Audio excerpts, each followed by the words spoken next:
നമസ്കാരം. JB ജംഗ്ഷനിലേക്ക് സ്വാഗതം. മലയാള സിനിമയ്ക്ക് സമാന്തര വഴിത്താര വെട്ടിത്തുറന്ന, മലയാള സിനിമയെ ലോക സിനിമയുടെ പൂമുഖത്തിലേക്ക് ആനയിച്ച, ഇന്ന് ജീവിച്ചിരിക്കുന്ന സംവിധായകരിൽ ഏറ്റവും പ്രശസ്തനായ പത്മവിഭൂഷൺ അടൂർ ഗോപാലകൃഷ്ണനാണ് JB ജംഗ്ഷനിലെ അതിഥി. 75 വയസ്സിന്റെ നിറവിൽ 50 വർഷം സിനിമയിൽ പിന്നിടുമ്പോൾ അദ്ദേഹത്തെ നമ്മൾ JB ജംഗ്ഷനിലേക്ക് സ്വാഗതം ചെയ്യുന്നു.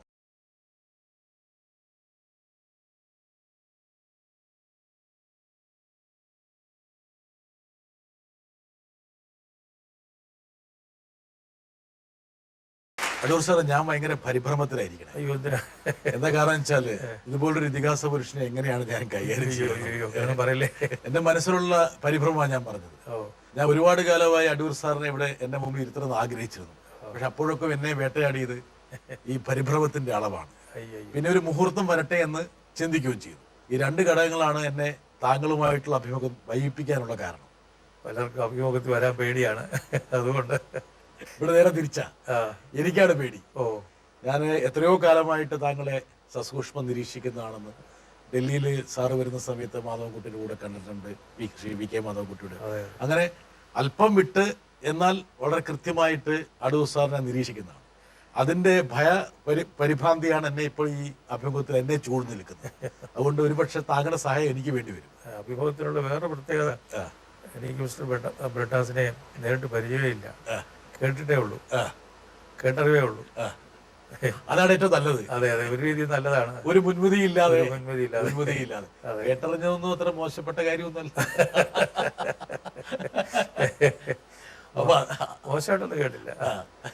മോശമായത് മാത്രമല്ല കേട്ടിട്ടുള്ളത്. അതെ, എന്നും പറയാം, എന്തും പറയാം. അതെ, അടൂർ സാറിന്റെ ജീവിതത്തിൽ ഒരു വഴിത്തിരിവാണ്. പ്രായം 75 ആയിരിക്കുന്നു. വഴിത്തിരിവ് എനിക്കങ്ങനെ തോന്നിയിട്ടില്ല. ഇല്ല, അത് പ്രായം നമ്മൾ വിചാരിക്കുന്നതുകൊണ്ട് സംഭവിക്കുന്നതല്ല, അത് പ്രകൃതിയുടെ ഒരു നിയമമാണ്. നമ്മൾ ആഗ്രഹിച്ചാലും ഇല്ലെങ്കിൽ നടക്കും. ജീവിച്ചിരിക്കുകയാണെങ്കിൽ പ്രായമാകും. അതെ, അത്രേ ഉള്ളൂ. 75 വയസ്സിന്റെ നിറവില് മലയാള സിനിമയിൽ 50 വർഷം തികയുന്നു. 2-3 നാഴികക്കല്ലുകളാണ് താങ്കളെ ഇപ്പോൾ ഒരുപക്ഷെ അടൂർ സാറുമായി ബന്ധപ്പെട്ട് സംസാരിക്കുമ്പോൾ പറയാവുന്നത്. അതിലൊന്നും വലിയ പ്രസക്തി താങ്കളുടെ പ്രൊഫഷണൽ ലൈഫിൽ ഉണ്ടാവില്ല. പക്ഷെ ഇതൊക്കെയാണ് ആൾക്കാർ നോക്കുന്ന ചില എന്താ പറയാ ചില രേഖകൾ. അതെ, ഈ 75 വയസ്സായെന്ന ജനം അറിഞ്ഞത് വലിയ ദോഷം ചെയ്തിട്ടുണ്ട്. കാരണം ഇയാൾ 75 വയസ്സ് പടം എടുക്കുന്നു, ഇയാൾ മതിയാക്കിയെന്നാണല്ലോ വിചാരിച്ചത്. മതിയാക്കിയില്ല എന്ന് പറയാൻ വേണ്ടിയായിരിക്കും ഇത്. പിന്നെയും വരട്ടെ. അതാണ്. അടൂർ സാർ ഇവിടെ ഉണ്ട് എന്ന് താങ്കളുടെ പ്രേക്ഷകരെ അറിയിക്കാനും വേണ്ടി പിന്നെയും വന്നിരിക്കുന്നു. പക്ഷെ അത് മാത്രമല്ലല്ലോ, താങ്കളുടെ മനസ്സിൽ കഴിഞ്ഞ പതിറ്റാണ്ടുകളായിട്ട് കിടന്ന ഒരു കഥാ തന്തൂനെ എടുത്ത് പുറത്തേക്ക് ഇടുകയല്ലേ ചെയ്യുന്നത്. അതെ, ടൈറ്റിൽ ഇങ്ങനെ കൊടുത്തതിനകത്തൊരു കുസൃതിയാണ് ഈ പിന്നെയും. ഒന്നാമത്തെ കുസൃതി ഇതാണ്, അയാൾ പോയിട്ടില്ല, ഉണ്ട്, പിന്നെയും വരുന്നുണ്ട് എന്ന്. രണ്ടാമത്തെ കഥയ്ക്കകത്തുള്ള അതിന്റെ കഥയുടെ പ്രത്യേകത അതാണ്, ഒരു പിന്നെയും. ഈ സിനിമയെ കുറിച്ച് ഒരുപാട് നിരൂപണങ്ങൾ, അടൂർ സാറിന്റെ സിനിമ വന്നു കഴിഞ്ഞാൽ അതിന് അനുകൂലമായിട്ടും പ്രതികൂലമായിട്ടും ഒരുപാട് മഴ പെയ്യുന്നത് പോലുള്ള നിരൂപണങ്ങളുണ്ടാവും. അതെല്ലാ കാലത്തും സ്വയംവരം മുതൽ തുടങ്ങിയതാണ്. ഒരു വലിയ വ്യത്യാസം സംഭവിച്ചിട്ടില്ല. പക്ഷെ ഈ സിനിമയുടെ സവിശേഷമായിട്ടുള്ള ഒരു നായക സങ്കല്പം എന്ന് പറയുന്നത് വേണം അദ്ദേഹത്തിന് ഞാൻ കൊണ്ടുവരാം.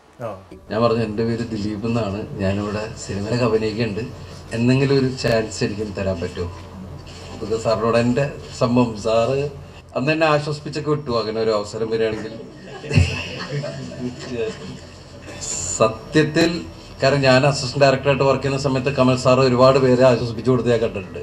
ഞാനും വിചാരിച്ച അതുപോലെ വന്നു, സാറിനെ കാണാൻ പറ്റിയല്ലോ, അദ്ദേഹത്തിൻ്റെ കയ്യിൽ നിന്ന് ഒരു ഗ്ലാസ് ചായയൊക്കെ വാങ്ങിച്ച് കുടിച്ച് അന്ന് പോയതാണ്. അടൂർ സാറിനെ പോലൊരാള് ദിലീപ് എന്നുള്ള നടനെ ആശ്വസിപ്പിക്കാൻ വേണ്ടി ഒരു സിനിമയിൽ എടുക്കില്ല, ഒരു കണക്കൂട്ടലുണ്ടാവും. കൃത്യമായിട്ടും ദിലീപിന് ചേരുന്ന ഒരു വേഷം വന്നപ്പോൾ വിളിച്ചതാണ്. അത് എനിക്ക് അദ്ദേഹത്തിനെ തന്നെ കാസ്റ്റ് ചെയ്തതിൽ വളരെ സന്തോഷമുണ്ട്. അദ്ദേഹത്തിന്റെ അഭ്യർത്ഥന മനസ്സിൽ കടന്നിരുന്നു അടൂർ സാർ എപ്പോഴെങ്കിലും? തീർച്ചയായിട്ടും എൻ്റെ മനസ്സിലുണ്ടായിരുന്നു. അദ്ദേഹത്തിന് എൻ്റെ കൂടെ വർക്ക് ചെയ്യാൻ താല്പര്യം കാണിക്കുന്ന ഒരാളിനെ ഏതെങ്കിലും അവസരം വരുമ്പോൾ, അല്ലാതെ അദ്ദേഹം ചോദിച്ചു എന്നുള്ള ഒറ്റ കാരണം കൊണ്ട് ഉടനെ തന്നെ ഒരു സിനിമയ്ക്ക് വിളിക്കുകയില്ല. അതിന് യോജിച്ച ഒരു റോള് വരുമ്പോൾ അദ്ദേഹം അത് നന്നാവും എന്ന് എനിക്ക് വളരെ ഉറപ്പുള്ളപ്പോൾ വിളിക്കും. രണ്ടും കൂടി ചേരണം.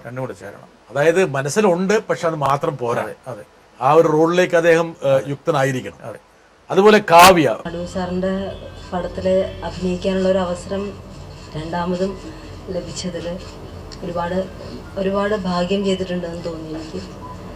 അദ്ദേഹത്തിൻ്റെ കൂടുതൽ എക്സ്പീരിയൻസിനെ കുറിച്ചിട്ട്, വർക്ക് ചെയ്യുമ്പോൾ എക്സ്പീരിയൻസിനെ കുറിച്ചിട്ട് ഒരുപാട് സംസാരിച്ചിട്ടുണ്ടായിരുന്നു. കാവ്യ നേരത്തെ തന്നെ അടൂർ സാറിന് പരിചയമുണ്ട്. 4 പെണ്ണുങ്ങളിൽ. അപ്പൊ കാവ്യയുടെ അഭിനയശേഷിയും അടൂർ സാറിന്റെ സിനിമയുമായിട്ട് എങ്ങനെ ജെല്ലി എന്നുള്ളതൊക്കെ അറിയാമായിരുന്നു. അതെ, താങ്കൾക്ക് പറ്റുന്ന ഒരു നടിയാണ്. അതെ, വളരെ സിൻസിയറാണ്, വളരെ കഴിവുള്ളൊരു നടിയാണ്. നമ്മുടെ സിനിമ അവരെ വേണ്ട രീതിയിൽ ഉപയോഗിച്ചോ എന്ന് പറഞ്ഞുകൂടാ. ഒരുതരം ടിപ്പിക്കൽ സ്ഥിരം നായകൻ നായിക, മരം ചുറ്റി ഓടുന്ന നായകനും ഇതിങ്ങനെ ആവർത്തിച്ചു വരുന്നു. മരത്തിന് പകരം ചിലപ്പോൾ മലയായിരിക്കും ചുറ്റുന്നത് എന്നുള്ള വ്യത്യാസമേ ഉള്ളൂ. അടൂർ സാർ ഉദ്ദേശിക്കുന്ന ഈ വാണിജ്യ സിനിമകളൊന്നും വേണ്ട രീതിയിൽ നമ്മുടെ നടികളി നടന്മാരെ ഉപയോഗിക്കുന്നില്ല. അല്ല, അങ്ങനെയുള്ള റോളുകൾ വന്നാൽ മാത്രമേ അവർക്ക് ചെയ്യാൻ പറ്റൂ. വളരെ പരിമിതമാണ്. കാരണം ഒരു ടൈപ്പാണ്. ഒരാൾ നല്ല മനുഷ്യൻ എന്ന് പറഞ്ഞാൽ നല്ല മനുഷ്യൻ അങ്ങനെ ഇരിക്കുന്ന ഒരു രൂപം ഇപ്പോൾ സ്ഥിരം കൊമേഴ്ഷ്യൽ സിനിമ കാണുന്നവർക്കുമുണ്ട്, എടുക്കുന്നവർക്കുമുണ്ട്. അതിനോട് യോജിച്ചില്ലെങ്കിൽ ശരിയാവത്തില്ല. അടൂർ സാറിന്റെ പ്രതികരണങ്ങളൊന്നും എന്നെ അത്ഭുതപ്പെടുത്തിയ ഒരു കാര്യം, ദിലീപിന്റെ ഏറ്റവും ഇഷ്ടപ്പെട്ട പടം അല്ലെങ്കിൽ അടൂർ സാർ ഏറ്റവും ആസ്വദിച്ച പടം CID മൂസ. അതെ. അപ്പൊ ആൾക്കാര് അടൂർ ഗോപാലകൃഷ്ണനെ പോലൊരു ആൾക്ക് ഇഷ്ടപ്പെട്ട ഒരു പടം എങ്ങനെ CID മൂസയാവും? ഞാൻ ചിരിച്ച് എനിക്ക് ഈ കോമഡി വലിയ ഇഷ്ടമാണ്. കോമഡി താരങ്ങൾ മാത്രം അവതരിപ്പിക്കുന്ന കോമഡി ഷോ തുടങ്ങുന്ന കാലത്ത് ഞാൻ വളരെ ഇഷ്ടപ്പെട്ടിരുന്നത്. കാരണം ആ നടന്മാരും നടികളുടെ വേഷത്തിലുണ്ട്, പ്രത്യേകിച്ച് രാഷ്ട്രീയ നേതാക്കന്മാരുടെ വേഷത്തിൽ, മുഖ്യമന്ത്രി, പ്രതിപക്ഷം, ഇവരെല്ലാം ശരിക്കും പാട്ടും പാടി രംഗത്ത് വന്നിട്ട് അതുപോലെ ആ ആളിനെ അതുപോലെ പ്രതിനിധീകരിക്കുക ഒരു ചെറിയ കാര്യമല്ല. അത് എനിക്ക് വലിയ അപ്രീസിയേഷൻ തോന്നിയിട്ടുള്ള കാര്യമാണ്. പക്ഷേ താങ്കളെ കുറിച്ചുള്ള ഇമേജ് അങ്ങനെയല്ല. ഒരാളെ വരട്ടെ. ഞാൻ പലപ്പോഴും ഈ സിനിമയുടെ സെറ്റിൽ പോകുമ്പോൾ അടൂർ സാറിനെ കുറിച്ച് നമ്മളെപ്പോഴും കാണുമ്പോഴൊക്കെ വളരെ സീരിയസ് ആയിട്ടൊരാൾ, കൂടുതൽ സംസാരിക്കില്ല, വളരെ ചുരുക്കമായിട്ട് ചിരിക്കുകയുള്ളൂ, അങ്ങനെയൊക്കെയാണ് പൊതുവെ കാണുന്നത്.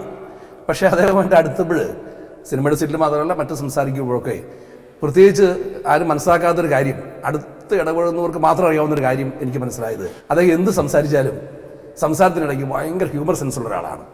എന്തെങ്കിലുമൊക്കെ തമാശ അദ്ദേഹം പറഞ്ഞ് വളരെ സിമ്പിളായിട്ടുള്ള മനുഷ്യൻ. അതാണ് എനിക്ക് ഈ ചിത്രവുമായി ബന്ധപ്പെട്ട്, ഇതിൻ്റെ നിർമ്മാണവുമായി ബന്ധപ്പെട്ട് അദ്ദേഹവുമായി ഇടപെട്ടുണ്ടായ അദ്ദേഹത്തെക്കുറിച്ചുള്ള വ്യക്തിപരമായ എൻ്റെ ഒരു അഭിപ്രായം. എനിക്ക് അടൂർ സാറിനോട് ഒരു കാര്യം ചോദിക്കുവാനുള്ളത്, അടൂർ സാറ് ഇനിയും പടം എടുക്കുമ്പോൾ അടൂർ സാറെ പിന്നെയും എടുക്കാൻ പറ്റില്ല. എടുത്തു കഴിഞ്ഞു പിന്നെയും അതെ. ഇപ്പം താങ്കളുടെ സിനിമയുടെ നിർമ്മാണത്തിൽ പങ്കെടുത്തിട്ടുള്ള ഒരാളാണ് ബേബി മാത്യു, എൻ്റെ ഒരു സുഹൃത്ത് കൂടിയാണ്. അദ്ദേഹത്തിന് പോലും താങ്കളുടെ സ്വഭാവത്തെക്കുറിച്ച് നേരത്തെ ഉണ്ടായിരുന്ന ശങ്കകളെല്ലാം ഈ സിനിമയിൽ ഭാഗമാക്കിയ ശേഷമാണ് മാറിയത്. അപ്പം CID മൂസയും കോമഡി ഷോകളും കണ്ട് ആസ്വദിക്കുകയും ചിരിക്കുകയും ചെയ്യുന്ന എല്ലാ കോമഡി ഷോയും ഇല്ല. തുടങ്ങിയ കാലത്ത് നല്ല ഒറിജിനലായിരുന്നു അവർ ചെയ്തത്. കരുണാകരനും മുരളീധരനും ഒരേപോലെയാണ്, ഗംഭീരമായിരുന്നു. അത് ആ പാട്ടിൽ കൂടെ അവതരിപ്പിക്കുക അവരെ, അതൊക്കെ റിയലി അത് ജെന്യൂറ്റി ഉണ്ട് അതിനകത്ത്. അത് പിൽക്കാലത്ത് ഇത് റെഗുലർ പരിപാടി ആയപ്പോഴേ പലപ്പോഴും പലരും സ്ട്രഗിൾ ചെയ്യുന്നതായിട്ട് കാണാം. അതിന്റെ ഒരു ഷൈനിങ് പോയി. അതെ. പക്ഷെ കേരളത്തിൽ പൊളിറ്റിക്കൽ സെക്ടറായിട്ട് ഡെവലപ്പ് ചെയ്തത്. പക്ഷെ മലയാളിക്ക് നല്ല നർമ്മബോധമുണ്ട്. നമ്മളത് കൃത്യമായിട്ട് മനസ്സിലാക്കിയിരിക്കേണ്ട ഒരു കാര്യമാണ്. മലയാളിക്ക് എസെൻഷ്യലായിട്ട് ഒരു നർമ്മബോധമുള്ള വ്യക്തിയാണ്. അതുകൊണ്ടാണ് ഇത്രയധികം കാർട്ടൂണിസ്റ്റുകൾ കേരളത്തിൽ നിന്ന് പോകുന്നത്. കാർട്ടൂണിസ്റ്റ് ശങ്കറിന് മുമ്പും കാർട്ടൂൺ പഠിക്കുന്നുണ്ടായിരുന്നു. ഇന്ത്യയിലെ പ്രധാനപ്പെട്ട കാർട്ടൂണിസ്റ്റുകളെല്ലാം നല്ല നർമ്മബോധമുള്ളതുകൊണ്ടാണ്. നർമ്മബോധം എന്ന് പറയുന്നത് നല്ല സൂക്ഷ്മമായിട്ടുള്ള നിരീക്ഷണമുള്ളവർക്ക് വരുന്നതാണ് നർമ്മം വരുന്നത്. പിന്നെ നമ്മുടെ എഴുത്തുകാര് വി കൃഷ്ണപിള്ള എനിക്ക് അപ്പുറം ആരിയിരിക്കുന്നു. ആൾക്കാർക്ക് പരിഹാസമാണെങ്കിൽ പോലും ആ പരിഹാസത്തെ ആസ്വദിക്കാൻ കഴിയുന്ന. അടൂർ സാർ, ഇപ്പം ബേബി മാത്യു ചോദിച്ച ചോദ്യം ഒരുപക്ഷെ അദ്ദേഹം വീണ്ടും സിനിമയെ പ്രൊഡ്യൂസ് ചെയ്യാൻ വേണ്ടിയാണോ അങ്ങനെ ചോദിച്ചത് എനിക്കറിയാം. തീർച്ചയായിട്ടും എൻ്റെ ആരോഗ്യം അനുവദിക്കുന്നിടത്തോളം കാലം എൻ്റെ മനസ്സിൽ എന്തെങ്കിലും കൃത്യമായിട്ട് ചെയ്യണം എന്ന് നിർബന്ധ ബുദ്ധി തോന്നുമ്പോഴാണ് ഞാൻ തിരക്കഥ എഴുതുന്നതും അതിനുശേഷമാണ് ഒരു പ്രൊഡ്യൂസറെയോ കൂടെ ചേരാൻ താല്പര്യമുള്ളവരെയോ അന്വേഷിക്കുന്നതൊക്കെ അപ്പോഴേ ഉള്ളൂ. പണം ഉള്ളതുകൊണ്ട് മാത്രം ഇതിലെത്തി ഞാൻ ചാടുകയില്ല. പക്ഷേ ഭാഗ്യവശാൽ സ്ക്രിപ്റ്റൊക്കെ എഴുതി കഴിയുമ്പോഴത്തേക്ക് ആ സമയം ആകുമ്പോൾ ആരെങ്കിലും വരും. അവരുടെ ലാഭനഷ്ടങ്ങളെക്കുറിച്ച് അടൂർ സാറ് ബോധവാനാണോ, ഉത്കണ്ഠാകുലനാണോ? ഒരു കാരണവശാൽ എൻ്റെ പ്രൊഡ്യൂസർക്ക് നഷ്ടം വരരുത് എന്നെനിക്ക് വളരെ നിർബന്ധമുണ്ട്. അതിനുവേണ്ടി ഞാൻ കോംപ്രമൈസ് ഒന്നും ചെയ്യാൻ തയ്യാറില്ല. എൻ്റെ സ്വന്തം ടേംസിൽ പടമെടുക്കുന്നു. പക്ഷേ അതേസമയം എന്തായാലും ഞാൻ പടം എടുക്കുന്നത് ആളുകൾ മുഴുവൻ വന്ന് കാണും എന്നുള്ള പ്രതീക്ഷയിലാണ്. ഒരിക്കൽ പോലും ഞാനൊരു ഒരു സർട്ടൺ ക്ലാസ്സിലുള്ള ആളുകൾക്ക് വേണ്ടി മാത്രമായിട്ട് സിനിമ എടുക്കുന്ന ഒരാളല്ല.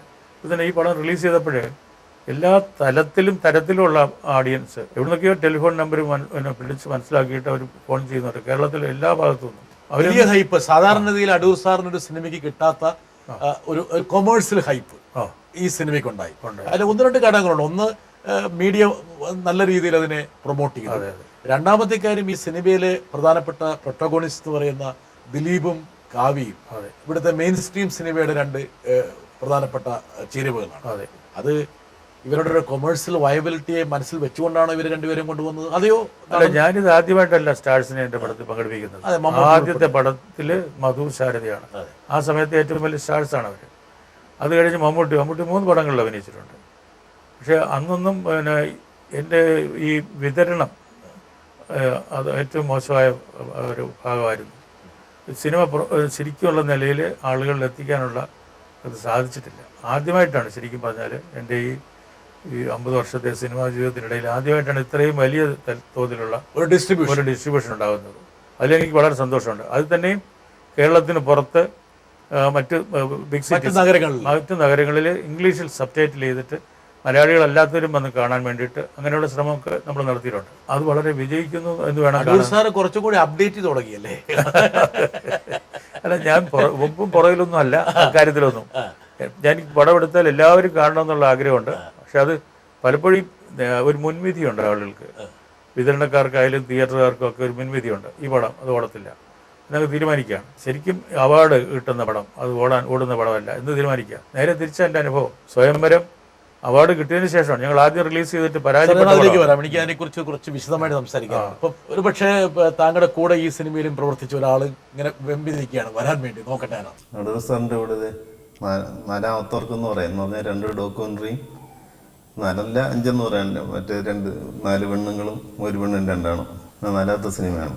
ഒരു മാസ്റ്ററുമായിട്ട് വർക്ക് ചെയ്യുന്നത് നമ്മളെപ്പോഴും ഉത്തരവാദിത്വം കൂടും. പിന്നെ നമുക്കൊരു പോസിറ്റീവ് ആയിട്ടുള്ളതെന്ന് പറഞ്ഞാൽ സാറ് ഭയങ്കര വെൽ സ്റ്റഡീഡ് ആണ്. നമുക്ക് അന്നേരം നമ്മൾ മോർ കംഫർട്ടബിളാണ് സാറുമായിട്ട് വർക്ക് ചെയ്യാൻ. എനിക്ക് തോന്നുന്നൊരു എൻ്റെ വർക്കിൽ സാറ് സാറ്റിസ്ഫൈഡ് എന്നാണ് എൻ്റെ വിശ്വാസം എന്ന് പറഞ്ഞത്. അതുകൊണ്ടാണ് വീണ്ടും എന്നെ വിളിക്കുന്നത്. അതിന് അങ്ങനൊരു സന്തോഷമുണ്ട്. ഇപ്പം ഡിജിറ്റൽ യുഗം വന്നിട്ട് കഴിഞ്ഞിട്ട് സാറിൻ്റെ ആദ്യത്തെ സിനിമയാണ്. എനിക്ക് തോന്നുന്നു സാറ് അതൊരു പൊതുവെ ഒരു ഇത്തിരി ഭയപ്പാടോടുകൂടിയാണ് നോക്കി കണ്ടതെന്നാണ് എൻ്റെ ഒരു തോന്നൽ. എൻ്റെ വർക്ക് എങ്ങനെ സാറ്റിസ്ഫൈഡ് ആണോ, എങ്ങനെ ഫീൽ ചെയ്യുന്നു ആ ഡിജിറ്റൽ വർക്കിനെ കുറിച്ചൊന്ന് അറിഞ്ഞാൽ കൊള്ളാമായിരുന്നു. രാധാകൃഷ്ണൻ നേരിട്ട് ചോദിക്കാൻ മടിയുള്ളതുകൊണ്ടാണ് ഈ ഷോയിലൂടെ ചോദിച്ചത്. രാധാകൃഷ്ണൻ അറിയാം, എനിക്ക് വളരെ ഇഷ്ടമാണ് രാധാകൃഷ്ണൻ്റെ വർക്കും രാധാകൃഷ്ണനെ എന്നുള്ളത് രാധാകൃഷ്ണൻ അറിയാം. പ്രത്യേകിച്ച് പറയേണ്ട ആവശ്യമില്ല. സാറിന്റെ മുഖത്തിൽ അത് വായിക്കാൻ വേണേ. അതെ, രാധാകൃഷ്ണൻ വളരെ ബ്രില്യൻ്റ് ആണ്. വളരെ ബ്രില്യൻ്റ്. 100% ഈ ചെയ്യുന്ന ജോലിയോടെ ഉത്തരവാദിത്വം ആത്മാർത്ഥതയും പുലർത്തുന്ന, അതേസമയം അത്രയും അറിവുമുണ്ട്, അതിനുള്ള വാസനയുമുണ്ട്. അത് വളരെ പ്രധാനമാണ്. ക്യാമറമാന് പ്രധാനമായിട്ട് വേണ്ടത് ഒരു വിഷ്വൽ സെൻസ് വേണം. അതെല്ലാം ഉണ്ട്. പിന്നെ ക്യാമറ ഹാൻഡിൽ ചെയ്യുന്ന കാര്യത്തിൽ ഇതൊക്കെയുള്ള ഒരു എക്സ്പെർട്ടീസ് എന്ന് പറയുന്നത് റിമാർക്കബിളാണ്. ഒരു രവിവർമ്മ ഇല്ലാത്തതിൻ്റെ ആ ഒരു നികത്തി എന്ന് തന്നെ പറയാം. അതുകൊണ്ട് എനിക്ക് ഇനിയൊരു വേറൊരു ക്യാമറമാനെ എനിക്ക് വിളിക്കാൻ പ്രയാസമാണ്. അടൂർ സാറിന് പ്രത്യേകത ഫെറോഷ്യസ്ലി പ്രൈവറ്റ് ആണ്. എന്താ കാരണം വെച്ചാൽ താൻ ഇഷ്ടപ്പെടുന്ന ആ ഒരു ക്രൂ അല്ലെങ്കിൽ ആ ടെക്നീഷ്യൻസ് അവരെ വിട്ട് വേറൊരു പരീക്ഷണത്തിന് താങ്കൾ മുതിരുന്നില്ല. പലപ്പോഴും അവർ തന്നെ കൂടെ വേണം. അല്ല, കാരണം എനിക്ക് അവരോട് ഒരുപാട് വിവരിക്കേണ്ട ആവശ്യം വരുന്നില്ല. ഇപ്പോൾ രാധാകൃഷ്ണനോട് ഇന്നതാണ് ഷോട്ട് ഇങ്ങനെ എടുക്കുന്നത് കാര്യങ്ങളൊക്കെ പറഞ്ഞ് മനസ്സിലാക്കി കൊടുക്കുമ്പോൾ കൃത്യമായിട്ട് അത് മനസ്സിലാവും. നമുക്ക് വലിയൊരു സ്ട്രെയിൻ ഇല്ല, പറഞ്ഞ് നമ്മൾ ഉദ്ദേശിക്കുന്നത് ചെയ്യിക്കാനായിട്ടൊരു സ്ട്രെയിൻ ഇല്ല. രാധാകൃഷ്ണൻ്റെ ഏറ്റവും വലിയ കഴിവെന്ന് പറയുന്നത് ലൈറ്റിങ്ങാണ്.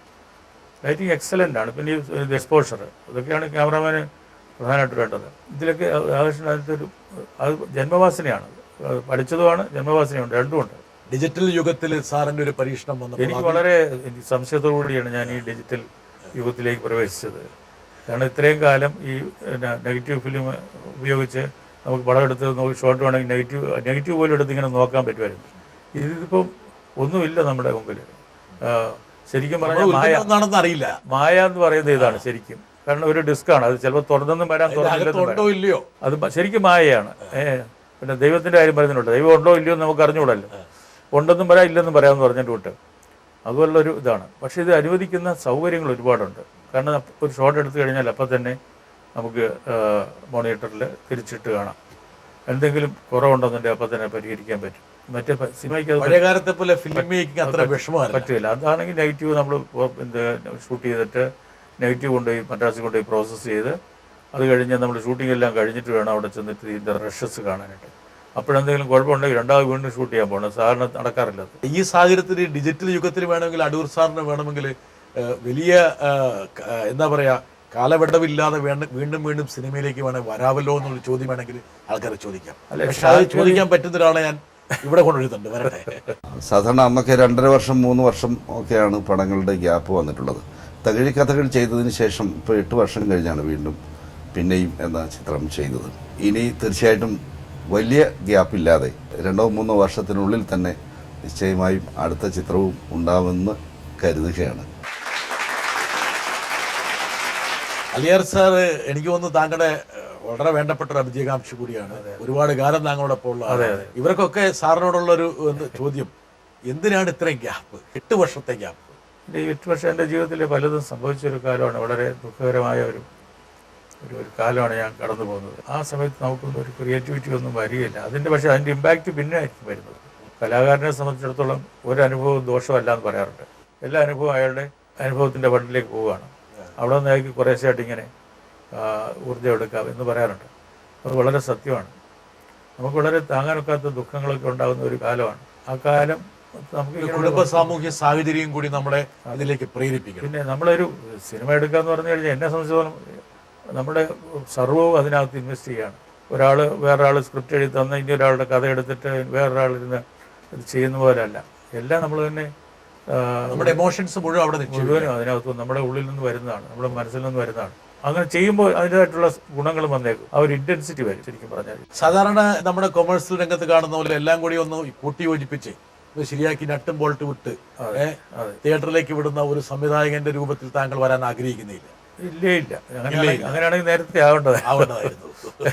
കുറച്ച് കാശൊക്കെ ഉണ്ടാക്കി മാളിക വീടൊക്കെ വെച്ച് ലേറ്റസ്റ്റ് കാറിലൊക്കെ കറങ്ങുന്നവർ അതൊന്നുമില്ല. സാർ അതിനോടൊന്നും താല്പര്യമില്ല?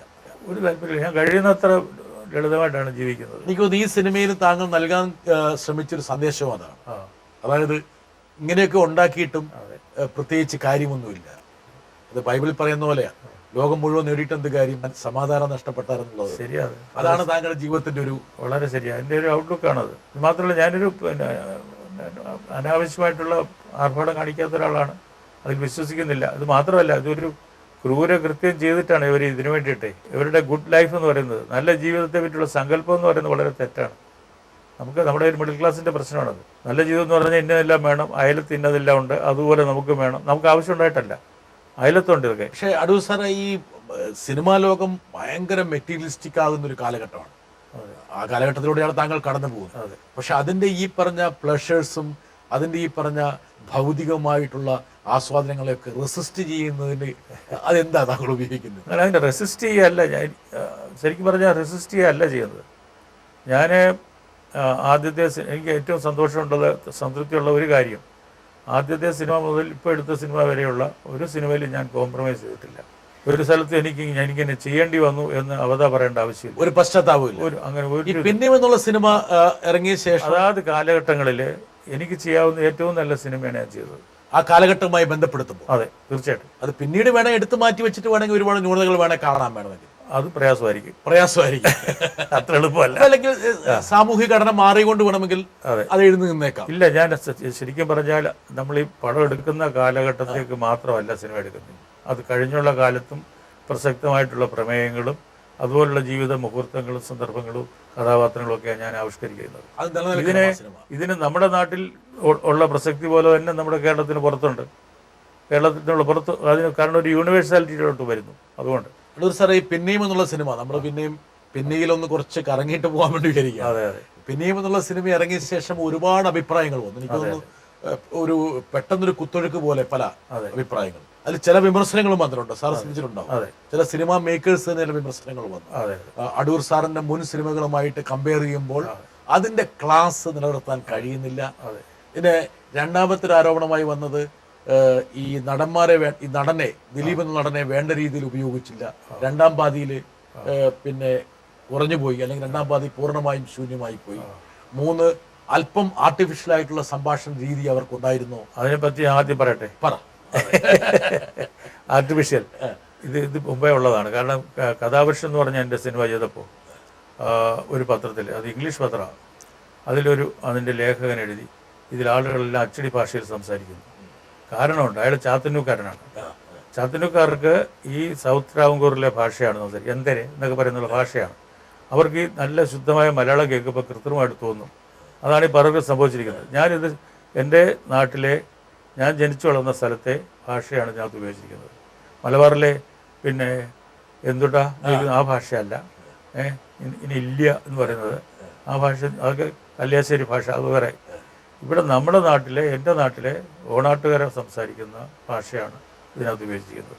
ഓണാട്ടുകരക്കാരായിട്ടുള്ള കഥാപാത്രങ്ങളാണ്. ഇത് കേൾക്കുമ്പോൾ ഇവിടെ ഉള്ളവർക്ക് വിചാരിക്കുക ഇങ്ങനെ അച്ചടി ഭാഷയാണല്ലോ, കൃത്രിമാണല്ലോ എന്ന് തോന്നാം. അവരവരുടെ പരിമിതിയാണ് ഇത്തവണയുള്ള ഇതുപോലെയുള്ള നിരൂപണങ്ങൾക്ക് അടിസ്ഥാനം. രണ്ട് അടുത്ത ആരോണിലേക്ക് പോട്ടെ. അടുത്ത ആരോപണം വരട്ടെ. ദിലീപ് വളരെ ടാലന്റഡ് ആയിട്ടുള്ള നടനാണ്. അദ്ദേഹത്തിനെ ഉപയോഗപ്പെടുത്തി, പക്ഷേ പൂർണ്ണമായിട്ട് ഉപയോഗപ്പെടുത്തിയില്ല എന്നെനിക്ക് അഭിപ്രായമില്ല. അല്ല, ഇതൊക്കെ ഓരോ വിമർശനം. അല്ല, അത് പിന്നെ ദിലീപിനെ കൊണ്ട്, ദിലീപ് നായകനാകുന്ന സിനിമയിൽ എല്ലാ ഫ്രെയിമിലും ദിലീപ് വരണമെന്നില്ല. എല്ലാ ഫ്രെയിമിലും വരാതെ തന്നെ ഈ സിനിമയിൽ നിറഞ്ഞു നിൽക്കുന്ന കഥാപാത്രമാണ് ദിലീപ്. ദിലീപ് വേറൊരു ആൾ രൂപത്തിലും പിന്നെ ഭാവത്തിലൊക്കെ വരുമ്പോൾ പോലും ദിലീപിൻ്റെ വോയിസാണ് ഞാൻ ഉപയോഗിച്ചിരിക്കുന്നത്.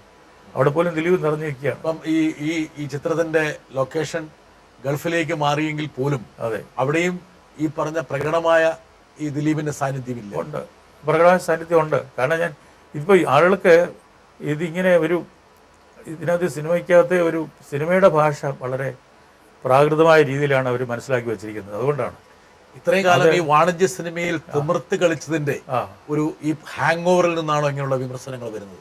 അദ്ദേഹത്തിന്റെ കുറ്റമല്ല, ഈ ദിലീപിന്റെ കുറ്റമല്ല ഇത്. അല്ല, ഞാൻ ഉദ്ദേശിക്കുന്നതല്ല, വിമർശകരുടെ. അതെ, ഇതിനെപ്പറ്റിയുള്ള വളരെ തെറ്റായ ധാരണകൾ ആളുകളുടെ മനസ്സിലിരിക്കുന്നത്. അതുകൊണ്ടാണ് ഇത്രയും കാലം അവർ ഭക്ഷിച്ച ഈ പറഞ്ഞ അഭിരുചികരമായ സിനിമകളാണ് ഈ സിനിമയുടെ. അതേസമയം നമ്മുടെ നാട്ടിൽ നല്ല സിനിമ കാണാനുള്ള അവസരങ്ങൾ ഒരുപാടുണ്ട് തന്നെ. ഇപ്പോൾ ഫിലിം സൊസൈറ്റീസ് ഉണ്ട്, അവിടെ പടങ്ങൾ കാണാം. വലിയ മാസ്റ്റേഴ്സിൻ്റെ പടങ്ങളൊക്കെ DVD-ലൊക്കെ കിട്ടും, കാണണം താല്പര്യമുള്ളതൊക്കെ. അങ്ങനെയുള്ള ഹോംവർക്ക് ഒന്നും ചെയ്യാത്ത ആളുകളാണ് പോയിരുന്ന് പത്രത്തിൽ എഴുതുന്നത്. കാണുമ്പോൾ നമുക്ക് സങ്കടമാണ് തോന്നുന്നത്. കാരണം നല്ല രീതിയിൽ ഒരു സിനിമയെ മനസ്സിലാക്കി എഴുതാൻ കഴിവില്ല അവർക്കെന്നുള്ളത് വളരെ കൃത്യമാണ് ഇത് വായിച്ചു കഴിഞ്ഞാൽ. സാർ ഉദ്ദേശിക്കുന്നത് മലയാളിക്ക് സാക്ഷരത ഉണ്ടെങ്കിലും ഒരു സാഹിത്യ സിനിമാ സാക്ഷരത മലയാളിയെ പറ്റി മൊത്തത്തിൽ പറഞ്ഞുകൂടാ. അല്ല, എങ്കിലും കുറഞ്ഞു വരികയാണ്. ക്ഷമിക്കണം പറയുന്നതിൽ നമ്മുടെ സിനിമയും കൊമേഴ്സ്യൽ സിനിമയും അതിനെക്കാട്ടി താഴെയുള്ള സീരിയലുകളും എല്ലാം കൂടെ ചേർന്നിട്ടാണ് ആളുകളുടെ ഒരു വാസനയെ വളരെ തെറ്റായ രീതിയിൽ ബാധിച്ചിട്ടുണ്ട്. മലയാളിയുടെ ദൃശ്യ അവബോധം യഥാർത്ഥത്തിൽ ഓരോ വർഷം കഴിയുന്തോറും ഈ പറഞ്ഞ ഇതിന്റെ ഇൻവേഷന് പ്രകാരം ചോർന്നു വരുവാണ് എന്നാണ് നമുക്ക് കണ്ടാൽ തോന്നുന്നത്. അതിന്റെ പശ്ചാത്തലത്തിലാണ് സാറിന്റെ ഈ സിനിമയ്ക്കെതിരെയുള്ള വിമർശനങ്ങളെ സാറ് കാണുന്നത് എന്നാണ് എനിക്ക് തോന്നുന്നത്. കാരണം വെച്ചാൽ ശീലമില്ല. നല്ല സിനിമ കണ്ട് അതിൻ്റെ ഒരു സംസ്കാരം ഉൾക്കൊണ്ടിട്ടില്ല ആളുകൾ അധികം പേരും. പ്രത്യേകിച്ച് സിനിമയെ പറ്റി എഴുതുന്നവർക്ക് ഉത്തരവാദിത്തമുണ്ട്. ഇപ്പോൾ എല്ലാവർക്കും സിനിമ കണ്ടു കഴിഞ്ഞാൽ ഇഷ്ടപ്പെടണമെന്നില്ല. ഇത് മേശയും കസേരയും പോലെ അല്ല. അവിടെ നിൽക്കുന്ന ആൾക്കും ഇവിടെ നിൽക്കുന്ന ആൾക്കും പുറത്ത് നിൽക്കുന്ന ആൾക്കും എല്ലാം കസേരയും മേശയൊക്കെ ഒന്ന് തന്നെയാണ്. പക്ഷേ ഒരു വർക്ക് ഓഫ് ആർട്ട്, ഒരു കലാസൃഷ്ടി എന്ന് പറയുന്നത് ഓരോരുത്തർക്കും വ്യത്യസ്തമാണ്. അവർ അനുഭവിക്കുന്ന രീതി. കാരണം ഈ സിനിമയിൽ തന്നെ മൊത്തം എല്ലാം ചെയ്ത് തീർത്തിരിക്കുകയല്ല. നമ്മുടെ മനസ്സിലാണ് ശരിക്കും പറഞ്ഞാൽ സിനിമ പ്രവർത്തിക്കുന്നത്. സിനിമയുടെ കഥയും അതിൻ്റെ ഇമ്പാക്റ്റും ഒക്കെ നമ്മുടെ മനസ്സിലേക്കാണ് വരുന്നത്. അല്ല സ്ക്രീനിൽ വന്നിട്ട് അവിടെ പറഞ്ഞു പോവുകയല്ല ചെയ്യുന്നത്. പക്ഷേ അത് കൊമേഴ്സ്യൽ സിനിമയിൽ ഈ പ്രശ്നമില്ല. മെസ്സയും കസേരയും എല്ലാം അതുപോലെ തന്നെയാണ്, എല്ലാവർക്കും ഒരുപോലെയാണ്. കാരണം എല്ലാവരും കണ്ട് ശീലിച്ചിട്ടുള്ള സംഗതികളൊക്കെയാണ്. അതിനപ്പുറത്തേക്ക് അടുത്ത ഷോട്ട് എന്താണെന്ന് പോലും വേണമെങ്കിൽ പറയാം. ആൾക്കറിയാം. തിയേറ്ററിൽ മുൻപെഞ്ചിരിക്കുന്നവനറിയാം അടുത്ത എന്താണ് ഡയലോഗ്. സാർ, അതേപോലെ തന്നെ മലയാളിയുടെ ബോധമണ്ഡലത്തെ ഒരുപാട് പ്രക്ഷുബ്ധമാക്കിയ ഒരു സംഭവമാണ് സുകുമാരക്കുറുപ്പ് സംഭവം. ആ സംഭവത്തെ എടുത്ത് സാറ് ഉപയോഗിക്കുമ്പോൾ അവിടെ ഈ പറഞ്ഞ വിക്ടിമിനേക്കാൾ കൂടുതൽ അതിന്റെ കൾപ്രിറ്റിന് ആണ് കുറച്ചും കൂടി അവരെ വൈറ്റ് വാഷ് ചെയ്യാൻ വേണ്ടി ഒരു ശ്രമം നടന്നു എന്ന് പറയുന്നവരുണ്ട്. അതെ, കാരണം ഒന്നാമത് ഇത് പിന്നെ സുകുമാരക്കുറുപ്പ് സംഭവം എന്ന് പറയുന്നത് 40-40 വർഷത്തിന് മുമ്പ് നടന്നതാണ്. അത് മലയാളത്തിലെ കേരളത്തിലെ ഒരു മലയാളിയെ വേട്ടയാടി പോലെ തന്നെ എന്നെയും അത് വേട്ടയാടിയിട്ടുണ്ട്. ഇതിൻ്റെ ഒരു മൊത്തത്തിലെ ഒരു ദുർഗ്രാഹ്യത, അത് എന്താണ് സംഭവിച്ചതെന്ന് കൃത്യമായിട്ട് നമുക്ക് അറിഞ്ഞുകൂടാ. നമ്മൾ ഈ പത്രവാർത്തകളിൽ വായിക്കുന്നു, ആദ്യം അയാൾ പിന്നെ ഈ അപകടത്തിൽപ്പെട്ട് മരിച്ചതായിട്ട് വരുന്നു, അതൊരു വലിയ വാർത്തയായിരുന്നു. അത് കഴിഞ്ഞിട്ട് അയാൾ അല്ലാന്ന് പറഞ്ഞു വരുന്നു. ആ സമയം 40-40 വർഷം കഴിഞ്ഞുകൊണ്ട് എന്തുകൊണ്ടാണ് ഇതെന്നെ വേട്ടയാടിയത്? ഞാൻ ആ കഥ സിനിമയാക്കുകയല്ല ചെയ്തിരിക്കുന്നത്. അത് എന്നിലുണ്ടാക്കിയ ഇമ്പാക്റ്റാണ് ഈ സിനിമ. അപ്പോൾ അത് അവരുടെ കുടുംബങ്ങൾക്ക്, അതിലേർപ്പെട്ട വ്യക്തികൾക്ക്, അവരുടെ ചുറ്റുമുള്ള സമുദായത്തിന് എന്താണ് സംഭവിച്ചിരിക്കുന്നത്? ഇപ്പം നമ്മുടെ ഇന്നത്തെ സമുദായത്തിലൊക്കെയാണ് അത് കൊണ്ടുവരേണ്ടത്. ഇന്നത്തെ സമുദായത്തിലെ ആളുകൾക്ക് ഏത് രീതിയിലും പണം ഉണ്ടാക്കിയാൽ മതി, ഏത് രീതിയിലും എന്തും ചെയ്തും പണം ഉണ്ടാക്കിയാൽ മതി, ആ പണം മറ്റെല്ലാം പരിഹരിച്ചുകൊള്ളും എന്നുള്ളൊരു ധാരണ ഏതാണ്ട് വ്യാപകമായിട്ട് പറഞ്ഞിട്ടുണ്ട്. അപ്പോൾ അതുകൊണ്ടാണ് ഒരാൾ സത്യസന്ധനാണെന്ന് പറഞ്ഞാൽ അയാളുടെ ബഹുമാനമൊന്നുമില്ല. നല്ല കാശുണ്ടാക്കിയിട്ടുണ്ടെന്ന് പറഞ്ഞാൽ അയാളുടെ മുമ്പിൽ വിധേയനായിട്ട് മാറും. ഇത് നമ്മൾ ജീവിതത്തിൽ കാണുന്നതാണ്. ഇപ്പോൾ ഒരു സന്ദേശം കൂടി ഈ സിനിമയിൽ ഉണ്ടെന്നാണ് സാർ പറയുന്നത്. സന്ദേശം എന്ന് പറഞ്ഞാൽ അതാണ് അതിൻ്റെ ഇമ്പാക്റ്റ്. ഇത് കണ്ടവരെല്ലാവരും ഒരു ഇഷ്ടപ്പെട്ടവർ പലരും പറഞ്ഞ ഒരു കാര്യം അതാണ്. ഇത് നമ്മളെ വല്ലാതെ ഒലയ്ക്കുന്നത് എന്തുവാണെന്ന് വെച്ച് കഴിഞ്ഞാൽ നമുക്ക് ഇന്നത്തെ അവസ്ഥയെപ്പറ്റി നമ്മളെ ചിന്തിക്കാൻ പ്രേരിപ്പിക്കുന്നു. എന്താ പറയുന്നത്? ഒരു സന്ദേശം എന്ന് പറഞ്ഞു കഴിഞ്ഞാൽ നേരിട്ട് കൊടുക്കുകയല്ല, അല്ല, അത് അവർക്ക് ഫീൽ ചെയ്യേണ്ട ഒരു കാര്യം. ഫീലിംഗ് അത് വളരെ എന്താ പറയാ, മെറ്റീരിയലിസ്റ്റിക് ആയിട്ട് പോകുന്ന ഒരു സമൂഹത്തിന് ഒരു ചെറിയൊരു ജാഗ്രതപ്പെടുത്തൽ, ഇതാണ് ഇതുകൊണ്ടുണ്ടാകുന്ന ഫലം. ആത്യന്തികമായിട്ട് മലയാള സിനിമയിൽ സംഭവിച്ച അപജയങ്ങൾ അത് സ്വാഭാവികമായിട്ട് നമ്മൾ പറഞ്ഞു. അത് ദൃശ്യ അവബോധത്തിൽ സൃഷ്ടിച്ച വലിയ ഒരു ശൂന്യത, ഇതൊക്കെയാണ് സ്വാഭാവികമായിട്ട് നല്ല പ്രോഡക്ട്സ്, നല്ല സിനിമകൾ, നല്ല സൃഷ്ടികൾ വരുമ്പോൾ അതിനോട് മുഖം തിരിഞ്ഞു നിൽക്കാൻ വേണ്ടിയിട്ട് ഈ പറഞ്ഞ ആൾക്കാരെ പ്രേരിപ്പിക്കുന്ന ഘടകം. പിന്നെ ആർട്ട് സിനിമ എന്ന് പറഞ്ഞൊരു വലിയ കള്ള പ്രസ്ഥാനമുണ്ട് നമ്മുടെ നാട്ടിൽ. തീരെ സിനിമ എടുക്കാൻ അറിയാൻ വയ്യാത്ത ആളുകൾ ഇതിനകത്ത് വന്ന് ചാടിയിട്ടുണ്ട്. പടങ്ങളിൽ കൂടെ ഒന്നും നേടാൻ കഴിഞ്ഞിട്ടില്ല. അതുകൊണ്ട് അവർ മറ്റുള്ളവരെയൊക്കെ അറ്റാക്ക് ചെയ്യുക. ആർട്ട് സിനിമയാണ് അവരെല്ലാം. ഒരു 1-2 സിനിമകൾ അങ്ങനെ നമുക്ക് പേരെടുത്ത് പറയാം. ഞാൻ പേരെടുത്ത് പറയില്ല. ഞാൻ ആരെയും അധിക്ഷേപിക്കാൻ വേണ്ടി അവസരം ഉപയോഗിക്കാൻ പ്രേക്ഷകർക്ക് പെട്ടെന്ന് പക്ഷേ പ്രേക്ഷകർക്ക് മനസ്സിലാവും ഇവരെടുക്കുന്ന മനസ്സിലുള്ള ആർട്ട് സിനിമ എന്ന് പറയുന്ന പടം, ഇവർ പറയുന്ന ആർട്ട് സിനിമ എന്ന് പറഞ്ഞ പടം ഏതെങ്കിലും സാധുക്കളെ കൊണ്ടുവന്ന് വെട്ടിച്ചാടിച്ചിട്ട് പണം അവരുടെ നിന്ന് മുടക്കിച്ചിട്ട് എടുക്കുന്ന പടങ്ങളാണ്. പക്ഷെ അതിനുള്ള തയ്യാറെടുപ്പ് അവർ ചെയ്തിട്ടില്ല. ഒരു പടം എടുക്കാൻ വേണ്ടിയിട്ടുള്ള പഠനമോ അതിനുള്ള സാങ്കേതിക പരിജ്ഞാനമോ അതിനുള്ള സംസ്കാരം പോലുമോ ആർജിച്ചിട്ടില്ലാത്ത കുറെ ആളുകളാണ് നേരെ ഇതിനകത്തേക്ക് എടുത്ത് ചാടിയിരിക്കുന്നത്. ഇത്തരം വിമർശനങ്ങളൊക്കെ സാറിനെതിരെ വരുമ്പോൾ സാറിൻ്റെ മനോഭാവം എന്താണ്? എനിക്ക് പലപ്പോഴും പലരോടും അനുകമ്പയാണ് തോന്നുന്നത്. ഇവർ പഠിക്കാനുള്ള സമയം, മനസ്സിലാക്കാനുള്ള സമയം വ്യർത്ഥമാക്കിയിട്ട് മറ്റുള്ളവരെ അറ്റാക്ക് ചെയ്യാൻ നടക്കുക, മറ്റുള്ളവരെ ആക്രമിക്കാൻ നടക്കുക, കഷ്ടം തോന്നുകയാണ്. ഒരു ആത്മപരിശോധനയ്ക്ക് തുനിയേണ്ട സമയം. ഇപ്പോൾ ഏറ്റവും പ്രധാനപ്പെട്ട ഒരു പ്രതലം എന്ന് പറയുന്നത് നവമാധ്യമങ്ങളാണ്. അതെ, ഓൺലൈനുകൾ, ഫേസ്ബുക്കുകൾ ഏറ്റവും വഷളായിട്ട് അത് ഉപയോഗിക്കുന്നത്, ഏറ്റവും ചീത്തയായ നിലയിൽ അത് ഉപയോഗിക്കുന്നത്. ഇറസ്പോൺസിബിൾ ആണ്. ഞാനിതിൽ സഞ്ചരിക്കുന്ന ഒരാളല്ല, സർഫ് ചെയ്യുന്ന ഒരാളല്ല. ഞാൻ നവമാധ്യമത്തിലൊന്നുമില്ല. കാരണം എനിക്ക് സമയമില്ല. വേറെ ഒരു തൊഴിലില്ലാത്ത ആളുകളാണ് അധികവും ഇതിൻ്റെ മുമ്പിൽ ഇരുന്നിട്ട്. അവർക്ക് ഇതിൽ കമ്പ്യൂട്ടർ ഓപ്പറേറ്റ് ചെയ്യാൻ മാത്രമേ അറിയുള്ളൂ. മറ്റേ ജീവിതത്തെ പറ്റി അറിഞ്ഞുകൂടാ. അവർക്ക് വായിച്ചുള്ള വായനയില്ല, ഒന്നിലും പ്രത്യേകിച്ചുള്ള താല്പര്യങ്ങളില്ല. അവരാണ് ഇരുന്നിട്ട് അഭിപ്രായങ്ങൾ നിരുത്തരവാദപരമായിട്ട്. ഒരിക്കലൊരാൾ എനിക്ക് ഇതുപോലെ ഒരു പീസ് വന്നത്, എന്നെ പറ്റിയുള്ള ഒരു വിമർശനം വന്ന ഒരു സാധനം അയച്ചു തന്നു. അതിങ്ങനെ താഴോട്ട് വായിക്കുമ്പോൾ ഞാൻ അതിൻ്റെ എന്താ പറയുന്നത്, ഒരു ഫയല് അത് അയച്ചു തന്നു. അപ്പോൾ അത് നോക്കിയപ്പോഴേ അതിനകത്ത് ഒരുത്തം പറയുന്നത്, സത്യജിത്ര എന്തുകൊണ്ട് ഹിന്ദി സിനിമ എടുത്തില്ല? അയാൾ എന്തിനാ സിനിമ എടുത്തത്, ഇങ്ങനെയുള്ള ബോറ് സിനിമകൾ എന്നാണ് ഇയാളുടെ അഭിപ്രായം. സിനിമയ്ക്കുള്ള വലിയൊരു കുഴപ്പം എന്താണെന്ന് വെച്ച് കഴിഞ്ഞാൽ കാണുന്ന എല്ലാവർക്കും ഒരഭിപ്രായമുണ്ട്. ഈ അഭിപ്രായം നിരൂപണമാണെന്ന് അവർ ധരിക്കുന്നു. അത് എഴുതി കഴിയുമ്പോൾ നിരൂപണമാണെന്ന് മറ്റുള്ളവർ വായിക്കുന്നവരും വിചാരിക്കുന്നു. ഇത് വലിയ അബദ്ധമാണ്. നിരൂപകനാകാൻ ഒരു സിനിമ എടുക്കുന്ന ആളിനെക്കാട്ടി കൂടുതൽ പഠിക്കണം. ഞാൻ ഈ പടത്തെപ്പറ്റി ഇന്നലെ രാത്രിയിൽ എനിക്ക് ഡൽഹിയിൽ നിന്നൊരു ഫ്രണ്ട് അയച്ചു തന്ന ഒരു നിരൂപണം ഞാൻ വായിച്ചു. അത് എഴുതിയത് ഒരുപക്ഷെ ഇന്ന് ഈ രാജ്യത്തെ ഏറ്റവും വലിയ നിരൂപകനെന്ന് പറയാവുന്ന ഒരാളാണ്, സായിബാൾ ചാറ്റർജി. വിദഗ്ധമായിട്ട് ഈ പടത്തെ അപഗ്രഥിച്ച് ഒന്നാന്തരം ഒരു ലേഖനമാണ് എഴുതിയിരിക്കുന്നത്. അത് ആളുകൾക്ക് വായിച്ചാൽ പടം മനസ്സിലാവും. അതാ ചെയ്യേണ്ടത്. കേരളത്തിൽ അടൂർ സാറേ ചില സിനിമകൾ എടുക്കുകയും ചില ദേശീയ അംഗീകാരങ്ങളൊക്കെ കിട്ടിയിട്ടുള്ള ചില ആൾക്കാർ പോലും സാറിനെ വിമർശിച്ച് ലേഖനം എഴുതിയായിട്ട് ഞാൻ കണ്ടു. അതെ, സാർ ശ്രദ്ധിച്ചിട്ടുണ്ടോ? ഇല്ല, ഞാൻ കണ്ടില്ല. ഇങ്ങനെ കേട്ടു പലരും പറഞ്ഞിട്ടുണ്ട്. അപ്പം അടൂർ സാറിനെ ഞാൻ അഭിമുഖം ചെയ്യുന്നു ആരോ പറഞ്ഞപ്പോൾ അതിൽ 1-2 ആൾക്കാർ എനിക്ക് അത് അയച്ചു തരികയും ചെയ്തു. അതായത് പലതരത്തിലും പല കോണുകളിൽ നിന്നും ഈ സിനിമയെ കുറിച്ചുള്ള സിനിമയെ പറ്റി നല്ലതും എതിരും ഒക്കെ പറയാം, കുഴപ്പമൊന്നുമില്ല. പക്ഷെ അത് അവർ തെറ്റിദ്ധരിക്കരുത് നിരൂപണമാണെന്നോ അത് ഈ സിനിമയെ സംബന്ധിച്ചുള്ള അസസ്മെന്റ് ആണെന്നോ. ഇതിനെ വിലയിരുത്തലാണെന്ന് അവർ തെറ്റിദ്ധരിക്കും. അവരുടെ വ്യക്തിഗത ആസ്വാദനമായിട്ട് കണ്ടാൽ മതി. അങ്ങനെ പോയാൽ മതി, അങ്ങനെ പോയാൽ മതി. അത്രയും അവർക്ക് അവരുടെ അത്രയും ലിമിറ്റേഷൻ അവർക്കുണ്ട് എന്ന് അവർ മനസ്സിലാക്കത്തിലേക്ക് വേണ്ട. അത്രേ ഉള്ളൂ. താങ്കൾക്ക് ഒരു പരാതിയില്ല? എനിക്ക് ഒരു പരാതിയില്ല. എഴുതിക്കോട്ടെ. അവർക്ക് ആകെ ഉള്ളതൊരു ഈ കുറച്ച് വിഷം ഇങ്ങനെ പോകണം. അവരുടെ ഫ്രസ്ട്രേഷൻസ്, ഒരുപാട് ഫ്രസ്ട്രേഷൻസ് ഉണ്ട് ആൾക്ക് ആവശ്യമില്ലാതെ. മറ്റു വേറെ വല്ല നല്ല തൊഴിലും ചെയ്ത് ജീവിക്കേണ്ട ആളുകൾ ഇതിനകത്ത് ചാടിയിട്ടേ അതിൻ്റെ ഫ്രസ്ട്രേഷൻ പറഞ്ഞിട്ട് കാര്യമില്ല. വേണ്ടത്ര റെക്കഗ്നേഷൻ കിട്ടുന്നില്ല എന്ന് പരാതി പറയുക, ആളുകൾ എന്നെ നോക്കുന്നില്ല എന്ന് വിചാരിക്കുക, ഇതൊക്കെ വലിയ കഷ്ടമാണ്. നമ്മൾ നോക്കുന്നത് നമ്മൾ വേണമെന്ന് പറഞ്ഞിട്ട് നോക്കുകയല്ല, നമ്മൾ നോക്കാൻ തക്കൊണ്ട് വല്ലതും ചെയ്തിട്ടാണ് ആളുകൾ നമ്മളെ നോക്കുന്നത്. അടൂർ സാറേ, ഈ ഒരുപാട് ന്യൂ ജനറേഷൻ സിനിമക്കാർ മലയാളത്തിൽ പല പരീക്ഷണങ്ങൾ നടത്തുന്നത്, സാർ ഇതിനൊന്നും കാണാനുള്ള സമയം ഉണ്ടാവില്ല, പക്ഷെ എങ്കിൽ പോലും വല്ലപ്പോഴെങ്കിലും ഈ മലയാള സിനിമയിൽ വരുന്ന പുതിയ പരീക്ഷണങ്ങളെയോ അല്ലെങ്കിൽ ഇതൊക്കെ നോക്കാം. പരീക്ഷണങ്ങൾ, ഇതിനൊക്കെ എല്ലാം പരീക്ഷണങ്ങളൊന്നും ദയവായിട്ട് പറയരുത്. അവർ ചെയ്യുന്ന പരീക്ഷണം പലപ്പോഴും അത് ഭീകരമാണ്. പരീക്ഷണമാണെങ്കിൽ കൊലപാതകമാണ്. പരീക്ഷണം എന്ന് പറഞ്ഞാൽ അതിനെപ്പറ്റി കൃത്യമായിട്ട് മനസ്സിലാക്കിയ ഒരാൾ, അതിൽ അങ്ങേയറ്റത്തെ വൈദഗ്ധ്യം നേടിയ ഒരാൾക്കേ പരീക്ഷിക്കാൻ ഒക്കുള്ളൂ. ഇത് മറ്റേത് ഈ പിന്നെ എന്താ പറയുന്നത്, അബദ്ധ സഞ്ചാരങ്ങളാണ്. ചിലപ്പം ഇത് ചിലപ്പോൾ ക്ലിക്ക് ചെയ്തേക്കാം. ക്ലിക്ക് ചെയ്ത് കഴിഞ്ഞാൽ അവർ വിചാരിക്കും ഇതാണ് സിനിമ, ഞാനാണ് ഇതിൻ്റെ ഒരു അധിപൻ എന്ന് വിചാരിക്കാൻ തുടങ്ങും. അതല്ല ഈ ന്യൂ ജനറേഷൻ സിനിമ എന്നുള്ള പേരിൽ ഒരുപാട് സിനിമകൾ ഇങ്ങനെ അവരുടെ പ്രായം വെച്ചിട്ടാണ്. അവരുടെ സിനിമയ്ക്ക് ന്യൂ ആണോ എനിക്ക് സംശയമാണ്.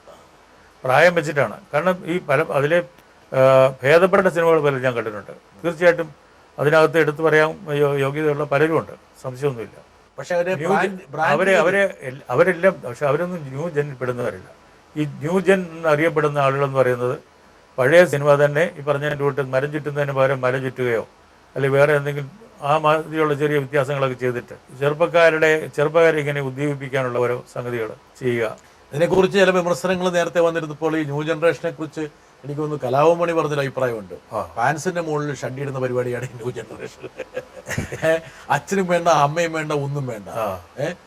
അങ്ങനെയൊക്കെയുള്ള പല പല രൂക്ഷമായ വിമർശനങ്ങൾ. അതിന് കാരണമുണ്ട്. സിനിമ വളരെ ഇപ്പോൾ നേരത്തെ ഉള്ളതുപോലെയുള്ള പ്രയാസമൊന്നുമില്ല ഒരു സിനിമ എടുക്കാനായിട്ട്. ഇലക്ട്രോണിക് മീഡിയം ഏറ്റവും കുറഞ്ഞ ക്യാമറ 1000 രൂപയുടെയും 2000 രൂപയുടെയും വാടക കിട്ടുന്ന ക്യാമറയും അതേസമയം 40-50-1000 ചിലവാക്കേണ്ടി വരുന്ന ക്യാമറ വാടക കൊടുക്കേണ്ടി വരുന്ന ക്യാമറയും ഒരേ സമയത്ത് ഈ രംഗത്തുണ്ട്. ഇത് രണ്ടിലും സിനിമ എടുക്കുമ്പോൾ ഒരുപോലൊക്കെ തന്നെ ഇരിക്കും. അതിൻ്റെ ക്വാളിറ്റി ചെറിയ വ്യത്യാസമുണ്ടെന്നുള്ളതേ ഉള്ളൂ. അതുകൊണ്ട് ആർക്കും ഇപ്പോൾ സിനിമ എടുക്കാം. അതുകൊണ്ടാണ് ഈ ന്യൂ ജെൻ എന്ന് പറയുന്ന സിനിമ വരുന്നത്. പക്ഷെ അത് അവർ ചെയ്യുന്നതും ടിപ്പിക്കൽ കൊമേഴ്ഷ്യൽ സിനിമയാണ്. അതിലെന്തെങ്കിലും പുതിയ കാര്യങ്ങൾ ചെയ്യുന്നത് വളരെ അപൂർവം പേരുള്ളൂ. Our new Jenil പെടുന്നവരല്ല. അവർ സിനിമയിൽ പെടുന്നവരും, അവർ വെറും സിനിമയിൽ ശ്രമിക്കുന്നവർ. അവർ 3-4 പേരെങ്കിലും ഉണ്ട് എടുത്തു പറയാൻ പറ്റിയ ഭേദപ്പെട്ട സിനിമകൾ എടുത്തവരുണ്ട്. അപ്പോൾ അതിൻ്റെ ഇടയിൽ മറ്റവർക്ക് എന്നെ ആരും ശ്രദ്ധിക്കുന്നില്ല എന്ന് തോന്നിക്കഴിഞ്ഞിട്ട് ഫ്രസ്ട്രേഷൻ തുടങ്ങിയിട്ട് യാതൊരു കാര്യമില്ല. അടൂർ സാർ എന്നുള്ള ഈ പ്രതിഭാസം, ഞാൻ പ്രതിഭാസം എന്ന് പറയാൻ കാരണം ഞങ്ങളെപ്പോലുള്ള ആൾക്കാരുടെ മനസ്സിൽ ഒരു സിനിമാ സംവിധായകനെ കുറിച്ച് ചിന്തിക്കുമ്പോൾ ആദ്യം വരുന്ന രൂപം അടൂർ സാറിൻ്റെ. എന്നോട് പറഞ്ഞു ഒരു സിനിമാ സംവിധായകന് വേണ്ട എല്ലാ ഭാവങ്ങളും രൂപവും അടൂർ സാറിനുണ്ട്. ഒരുപാട് കാലമായില്ലേ, 50 വർഷമായില്ലേ. അടൂർ സാറിൻ്റെ വേഷം, അടൂർ സാറിൻ്റെ ഈ പറഞ്ഞ മുടി, ഈരല്, അതിൻ്റെ രീതികൾ, സംഭാഷണ ഭാഷ എല്ലാം ഒരു തഴക്കം ചെന്ന ഒരു പ്രാഗൽഭ്യമുള്ള ഒരു സിനിമാ സംവിധായകന് ചേർന്നാണ്. ഒരു കാരിക്കേച്ചർ ഒരു സിനിമാ സംവിധായകനെ കുറിച്ച് വരയ്ക്കുകയാണെങ്കിൽ ഒരു പക്ഷേ ആളുടെ മനസ്സിലേക്ക് ആദ്യം വരുന്ന രൂപം താങ്ങില്ല. വളരെ സന്തോഷം. കാരണം തിരിച്ചാവാത്ത നന്നായി. കാരണം ആരും പറഞ്ഞിട്ടില്ല ഇതുവരെ സാറിനോട്. സ്വയം എൻ്റെ ഒരു രൂപത്തിലോട്ട് മാറിയതല്ല, ഒരു ഇവല്യൂഷനാണ് നമ്മുടെ ജീവിതം എന്ന് പറയുന്നത്. എല്ലാം ആകസ്മികതകളാണ്. എനിക്ക് കിട്ടുന്ന അംഗീകാരങ്ങളൊക്കെ ആകസ്മികമാണ്, അല്ലാതെ മറ്റൊന്നും ആകസ്മികമാണ്. സിനിമയിലേക്ക് സാറ് വന്നു തന്നെ വളരെ ആകസ്മികം. അതല്ലെങ്കിൽ സാറ് ഒരുപക്ഷെ ആരെങ്കിലും അനുകമ്പയോടെ പ്രവർത്തിച്ചിരുന്നെങ്കിൽ താങ്കൾ ഹിമാചൽ പ്രദേശിലെ എവിടെയെങ്കിലും ഒരു സർക്കാർ ഉദ്യോഗസ്ഥനായി മാറിയത് സാധ്യതയുണ്ട്. ആകസ്മികം. ഞാനൊരു സർക്കാർ ഉദ്യോഗസ്ഥനായിരുന്നു. അത് റിസൈൻ ചെയ്തിട്ടാണ് പഠിക്കാൻ പോയത്. സർവേ, പൂനെയിൽ നാഷണൽ സാമ്പിൾ സർവേയിൽ.